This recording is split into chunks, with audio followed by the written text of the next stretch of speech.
sure as God made green apples, someday the Chicago Cubs are going to be in the World Series, and maybe sooner than we think.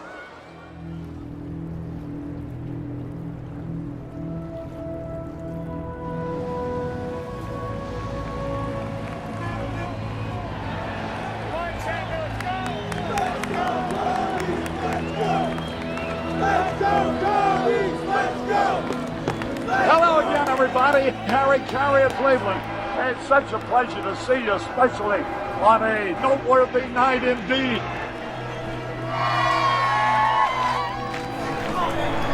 The Cubs 3 outs away from winning.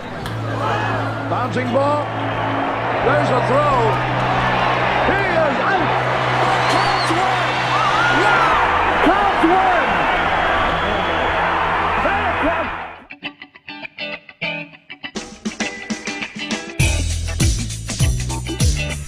Naperville is located approximately 30 miles west of Chicago, just south of I-88.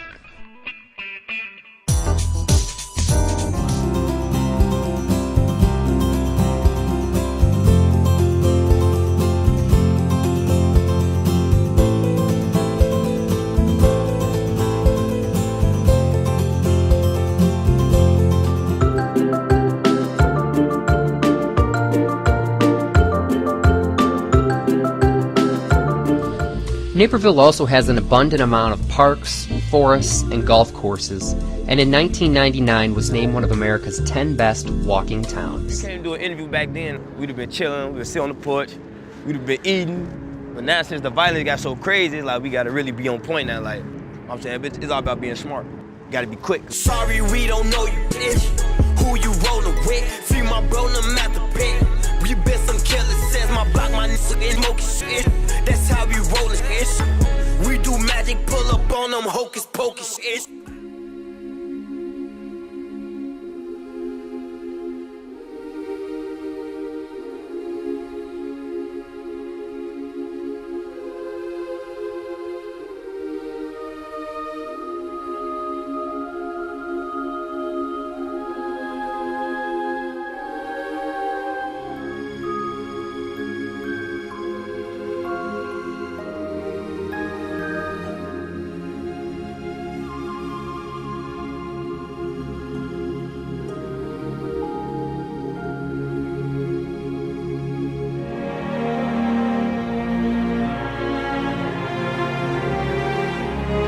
It didn't start out to be like that. It started out as ways for black men to protect their community, and it spiraled out of control.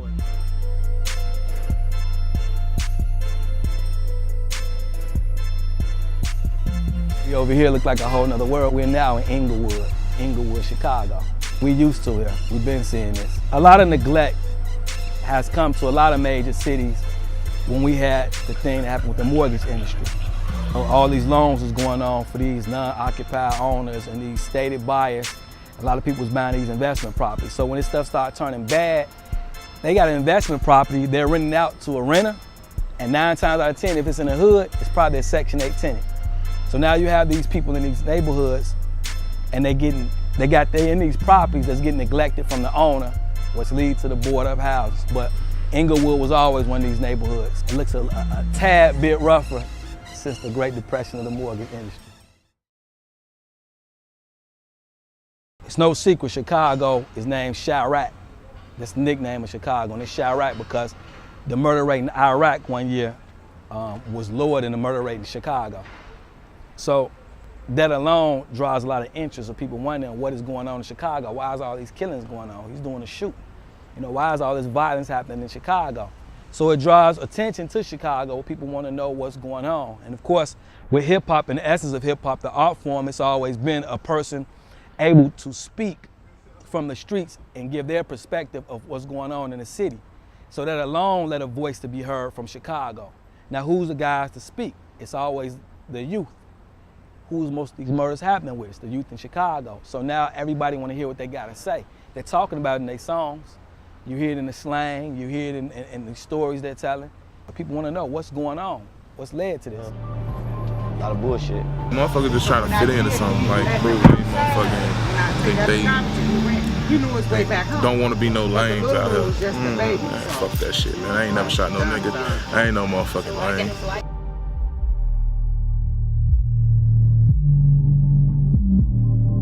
No lack of patience. Keep your eyes open.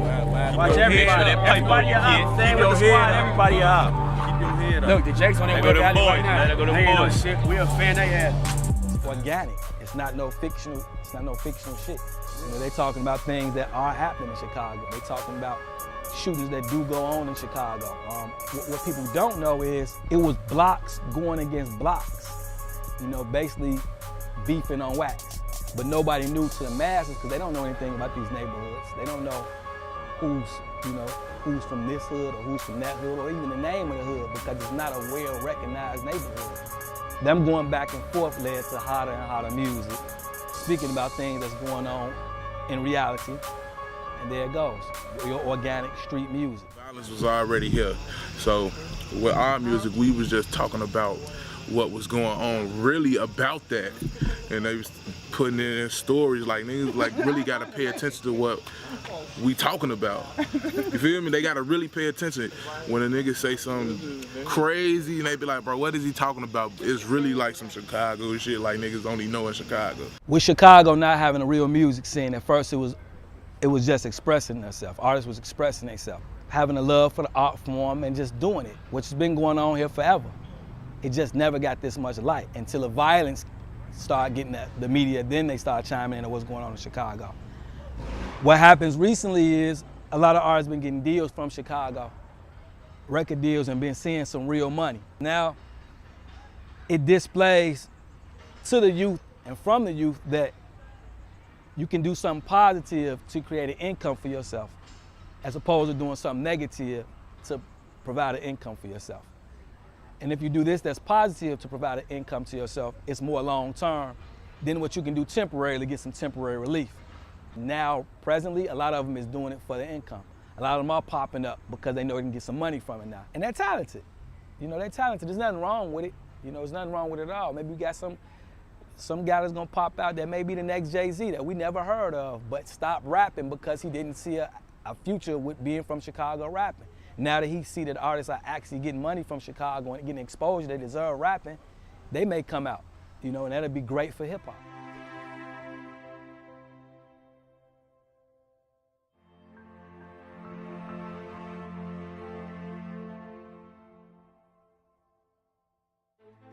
I've been shot 5 times on the street, so I done almost lost my life, and a lot of them guys know I have, and they know what guy I was, and they know what guy I'm trying to be, and they respect it.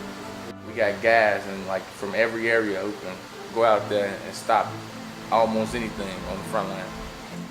I ain't going over there making them stop shit. I'm telling them what's the consequences if they don't stop. I live for violence. That was a hardened game though. I went to prison basically because some guys, I'm not gonna say I didn't do what I did, you know, because I did do it. You know, as they say, I continued my criminal activity in prison. I got locked up when I was 18. I got out when I was 56.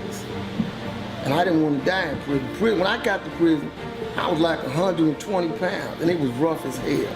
If you wasn't tough, and you wouldn't fight, and you wasn't willing to kill, then you was in trouble. Guys they just ain't being men. I mean, I'm just serious, they just ain't being men. Since I've been out, I done seen how the city looked, and it looked devastated. Back in my day, if they was after you, they came and got you. They didn't shoot in the crowd, they just came and got you. But now they killing kids and it don't make no sense. I seen a lot of young guys come down to the prison. First I thought they was weak. When I realized they got 50 years and 100 years, and they ain't never getting out. And they walk around looking up at the sky. They lost. It ain't gonna pay off.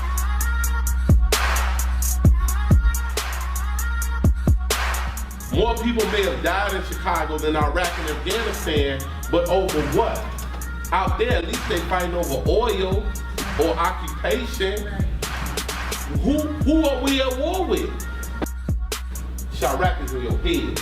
And a lot of people gonna say you a hater because you don't got low self-esteem, because you don't look at your home as a war zone like they do. But you ain't gotta be like everybody else. And that's why we here, and they there. And how long are they gonna be there? And how long are we gonna be here?